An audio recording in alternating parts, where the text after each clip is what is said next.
भारत का प्रदर्शन Asian games में आज तक का सबसे बेहतर प्रदर्शन रहा। 107 मेडल जीतकर जो हमने कहा था अब की बार 100 पार, तो भारत के खिलाड़ियों ने 100 पार भी किया। पहले सुनते थे क्रिकेट में सेंचुरी लगती है, अब तो एशियन गेम में भी सेंचुरी लगाने का काम हुआ। इससे खिलाड़ियों का मनोबल भी बढ़ा, तो देश भर के लोगों में एक नई ऊर्जा और देश के जो युवा और उभरते खिलाड़ी हैं उनको एक नई प्रेरणा मिली है।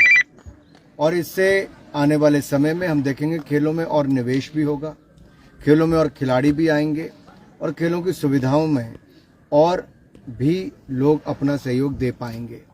अभी तक माननीय प्रधानमंत्री नरेंद्र मोदी जी ने जो सोच देश को दी और जो सुविधाएं खिलाड़ियों को दी, उससे इस बार के मेडल्स में आप देखिए, ओलंपिक्स में हम जीते थे 7 मेडल सबसे ज़्यादा आज तक के, फिर 19 मेडल पैरालंपिक्स में, 20 मेडल डेफ ओलंपिक्स में, 21 मेडल कॉमनवेल्थ गेम में और 22 गोल्ड मेडल। आज तक थॉमस कप नहीं जीते थे, उसमें भी गोल्ड मेडल जीते। वर्ल्ड यूनिवर्सिटी गेम्स में 60 साल में 18 मेडल जीते थे, इस बार हमने 26 मेडल जीते जिसमें से 10 गोल्ड मेडल हैं। और अब एशियन गेम्स में 107 मेडल, 100 का आंकड़ा पार किया। और इससे पहले हमारी महिला खिलाड़ी 4 वर्ल्ड बॉक्सिंग चैंपियन बनी। अंतम बंगाल और बाकी खिलाड़ियों ने हमारे अंडर 20 रेसलिंग में गोल्ड जीते। एक के बाद दूसरी खेलों में आप देखोगे लगातार भारत ने शानदार प्रदर्शन किया। और इस बार जहां एक और शूटिंग में 22 मेडल, एथलेटिक्स में 29 मेडल, ऐसे ही पहली बार क्रिकेट की महिला और पुरुष टीम खेलने गई, दोनों ने गोल्ड मेडल जीते। बहुत सारे विश्व रिकॉर्ड भी तोड़े हैं और बहुत सारे नए एशिया के रिकॉर्ड भी बनाए। सर, आपके प्रयासों से वर्ल्ड कप हिमाचल में होना संभव हुआ है, कितनी बड़ी उपलब्धि मानते हैं सर? ये हिमाचल प्रदेश क्रिकेट संघ को मैं बधाई देता हूं कि जिनके प्रयासों के कारण हिमाचल प्रदेश में वर्ल्ड कप के मैचेस आए, और आशा करता हूं अच्छा आयोजन करेंगे और जो विश्व के खिलाड़ी यहां पर आएंगे वो एक यादगार पल यहां से लेकर जाएंगे। और हिमाचल के कोने कोने से लोग भी आएँ, क्योंकि देश भर के लोग हिमाचल में मैच देखने के लिए बहुत उत्सुक हैं। आज भारत और ऑस्ट्रेलिया का मैच भी है सर। मैं भारतीय टीम को बहुत बहुत शुभकामनाएं देता हूं। आज से आगाज होगा और जीत से आगाज हो तो इससे अच्छी बात और क्या है। ऑस्ट्रेलिया के खिलाफ सीरीज में उन्होंने अच्छा प्रदर्शन किया। आशा करता हूं विश्व कप के मैचेस की शुरुआत भारतीय क्रिकेट टीम जीत के साथ करेगी। सर, लगातार विपक्ष जो है वो जातिगत आरक्षण के नाम पे और जातिगत काउंटिंग्स के नाम पे काम बात कर रही है कि इसको मुद्दा बनाया जाएगा इस बार।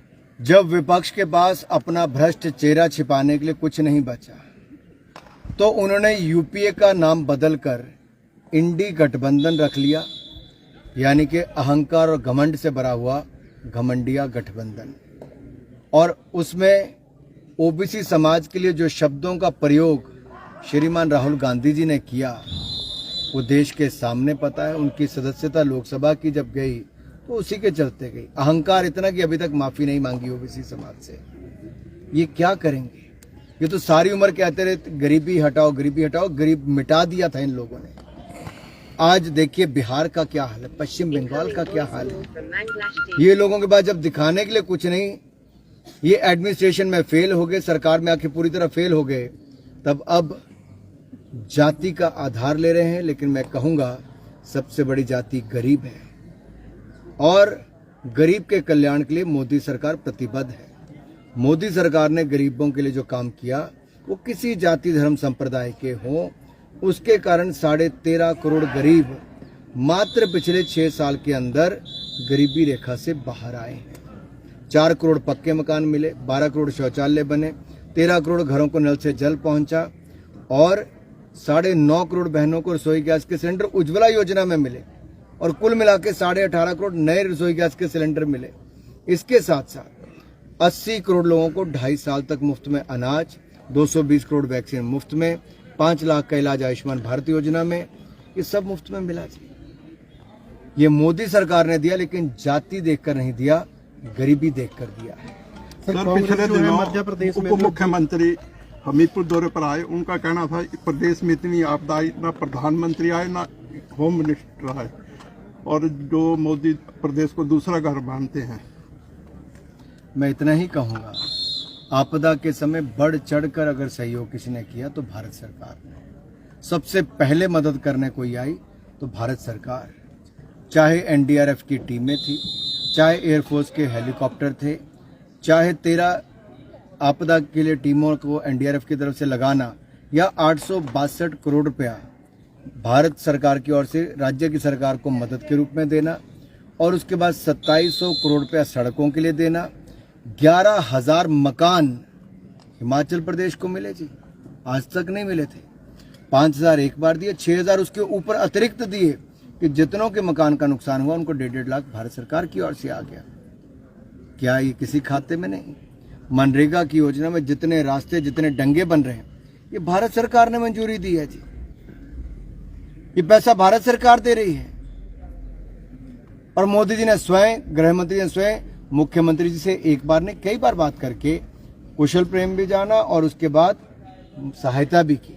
राष्ट्रीय अध्यक्ष नड्डा जी भी कई बार आए, मैं, जयराम जी, बिंदल जी, हम सब लोग गए जी।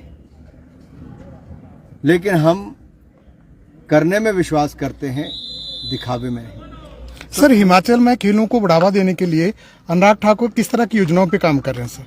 हमने बहुत सारे इंडोर स्टेडियम और कई जगह एथलेटिक ट्रैक, कई जगह हॉकी टर्फ, ये सब भी मंजूरी की। बहुत सारी जगह निर्माण कार्य शुरू है। हमने वाटर स्पोर्ट्स को बढ़ावा देने के लिए रोइंग, कैनोइंग, कयाकिंग, इनके लिए भी सेंटर बिलासपुर में खोला है, नेशनल सेंटर ऑफ एक्सीलेंस। और नेशनल सेंटर ऑफ एक्सीलेंस अब हमीरपुर में भी शुरुआत कर दी गई, जहां पर कई खेलों की सुविधाएं यहाँ पर और कई खिलाड़ियों को यहाँ पर प्रशिक्षण दिया जा रहा है। सर, कांग्रेस एमपी में चुनाव जीत का दावा कर रही है, क्या कहेंगे सर आप?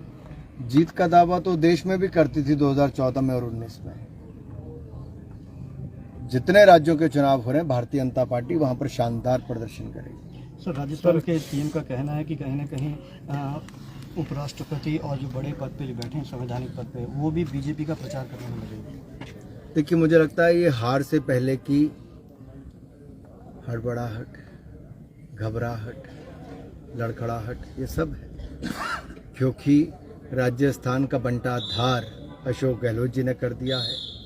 राजस्थान में हर रोज 17 बेटियों, माताओं के साथ दुष्कर्म की घटनाएं और हत्याएं हो रही। 2 लाख मुकदमे राजस्थान में महिला अपराध के रजिस्टर हुए।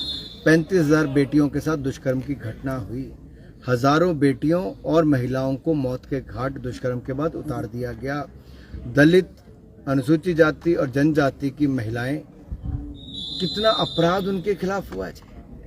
अशोक गहलोत जी के पास कोई जवाब नहीं।